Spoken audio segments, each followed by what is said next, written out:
Hi guys, it's me again. This is my second video. Pretty excited. First, I'd like to address the fact that somebody mocked me in my very first video. My mother. It was my mother. She mocked me. Of all people, my mother mocks me, of course. I just have to say it again, my mother. My mother. Anyway, yeah, she's pretty lucky. I love her to death. But she's pretty lucky sometimes that I am bound by the laws and physics. Laws and physics bound me. And she's lucky. I'm just kidding. I love you, Mom. Anyway, I'm going to bring this a little bit closer to home, this video. A little bit more serious than my last one. I'd like to talk about a topic that is very fresh on everyone's mind. Hopefully everyone's mind. Most people's mind, right?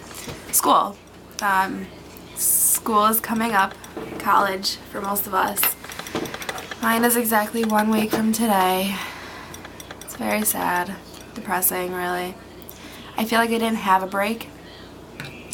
My break was consisting of Christmas and New Year's and birthdays and just everything. It was neurotic at times. I don't feel like I've relaxed or had an actual break at all. But that's okay. I guess it's the life of a college student, right? So, yeah. So I'm hoping this semester is better than last semester. I don't want to jinx myself and say it can't get any worse, even though I truly feel like it may not be able to get any worse than last semester. Last semester was trying, to say the least. It was trying on my nerves. It was trying on everything. I dread going back, actually. To be perfectly honest, I do dread it. I have 5 classes. And this is one of the main reasons that this semester has to be better than last. I have 3 sociology classes, 1 anthropology class, and 1 history class. No science, no math, nothing that I absolutely dread. So this has to be better, right? I hope so. It has to be. There's no way it can be as bad as it was. So anyway, I got my books. This is the fun part. This is the part that is awful, actually. I have 5 classes. And guess how many books I have? I have 11 books. 11. 5 classes, you should have 5 books. Maybe 6, maybe 7. That's kind of pushing it a little. 11. This is just beyond ridiculous. How can I possibly have 11 books for 5 classes? That should be illegal, really. It should be. I'm not rich. You think I can buy these things? And that is another thing. I bought them. You want to know how much they cost? Of course you do, because I'm going to tell you. They cost $508. $508. Grasp your minds around that concept for a minute, please. $508. Most of them were used. Yeah, that's ridiculous. That is just plain ridiculous. There's nothing to describe that. I really feel truly that the book buying organization is criminal, you know. They sell us these books for outrageous prices, and then they think they're doing us a favor by buying them back at the end of the semester. Yeah, I don't want these stupid books that I hated laying around my house. However, the fact that you're charging me like 300% less than I paid for them is criminal. It should be illegal. It really should be. And I need money. I'm not rich. So I sell these back because I am bound by this thing that happens. This ridiculousness. It ticks me off very badly. Yeah, it does. So that's my spiel about books and the criminal organization that they are. And I'm sure there are others of you out there that feel the same way, because it cannot possibly just be me. I'm not the only poor student on this world. It's awful. And we should do something about this. But by the time we get smart enough to do something about it, we have nothing to fight against because we're out of school. And it's like this whole like part of being in school is paying outrageous prices and being poor and eating ramen noodles for dinner every night. Well, that should not be the case. That is wrong. I should not have to be rich to go to school and live comfortably. Yeah. We should be like Canada or something. I heard they have a really good system. Anyway, so I'm hoping this semester will be better. Last semester, I really feel like I went through a culture shock of sorts because I used to go to another school. I just transferred into Cortland State, actually. And the school that I went to before was a community college. So obviously, just by the fact that it's a community college, they have a much more diverse population. They have poor people, they have rich people, they had people who drove like the fanciest cars I think I've ever seen, but then they had people who rode the bus, you know? And they had people of like every culture I've ever heard of in this school, and cultures that I've never even heard of in this school. And it was just amazing, you know, having that diversity and having that exposure to those cultures was truly remarkable.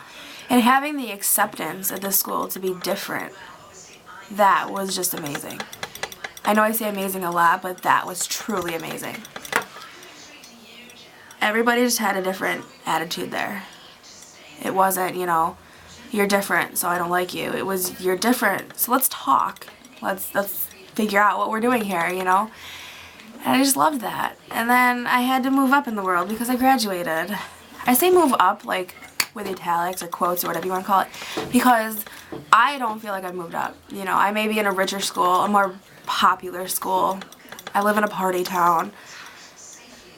But I don't feel happier. I'm just not. I can honestly count on both of my hands, less than both of my hands, the amount of people at this school last semester who were not white. And not to say that's an issue, but it's definitely shocking to me going from someplace where it was predominantly not white, like there were so many different cultures, to someplace where they just don't have cultural exposure at all. It's definitely shocking, and it's hard to handle. And then the other thing that's very different about my new school is that they're very wealthy. Of course, it's a university, so they're very, very wealthy. My old school was not very wealthy. I mean, the school itself was probably pretty wealthy. I never asked, but I'm assuming they were. Their school, right? But the students didn't have to be wealthy. They were. There were some that were ridiculously wealthy, but there were some that really, really weren't. And it was okay, you know? At this school, it's really just not. It's not okay. You know, they're not mean to people that I've seen, but everybody's rich. And sitting in a classroom, you know, I had a statistics class last semester, and we had to bring our laptops. And I'm sitting here with my old black Toshiba, and every single other student in the class had the exact same Mac computer. Exactly the same. Sometimes I feel like I am going to school among robots for this fact. Everybody had the exact same iPhone or something very, very similar, different versions of the iPhone. Everybody had it. I don't, and I don't want it. I don't want either of those things. I don't want a Mac, and I don't want an iPhone. I would prefer to pay $50 a month for my phone and be able to feed myself sometimes. I don't want to pay $150 for a phone. I just think that's ludicrous. Just like I don't want to pay $500 for books. That's just ridiculous. And the Mac just annoys me. Like, put your buttons on the right side of the screen, will you? Please? Because I just don't get you. And that fact alone makes me so different at this school. It makes me an outcast. In my old school, I was not an outcast. I just blended in. This school, I am definitely an outcast. But the thing is I don't want to fit in. I don't want to be like these people. So I'm put in a really tough situation here. Be an outcast or be them. Neither makes me comfortable. But I guess I'll find my way. At some point, I'll just force myself to go back. Every day, I will force myself. And at some point, I'm sure I'll get used to it. Maybe. Or I'll just transfer. But I'll figure it out. It's just these little things that bother me. And people like my brother who go to the same school, they bother him too. Because he's in the same boat I'm in. We're not the same. We're not the same as these people. And it's different. It's different to think that in this day and age, we have that issue still. I never realized we did. I'm not the kind of person that looks at race or Socioeconomic Class or whatever you want to call it. I know that word, I just can't remember it because I'm on camera, of course. Yeah. But we do have that issue. And it's scary. Yeah, it is. Anyway, so this is my second video diary. And not much else has gone on in my life since the last time I talked to you. I have just been getting ready for school. Yeah, I'm a student. That's what I do. I get ready for school, I complain about school, I hate school, and then I go, and then I get good grades, and I leave, and that's it. And then it's over. And that's it. So, I'll talk to you guys soon. Bye.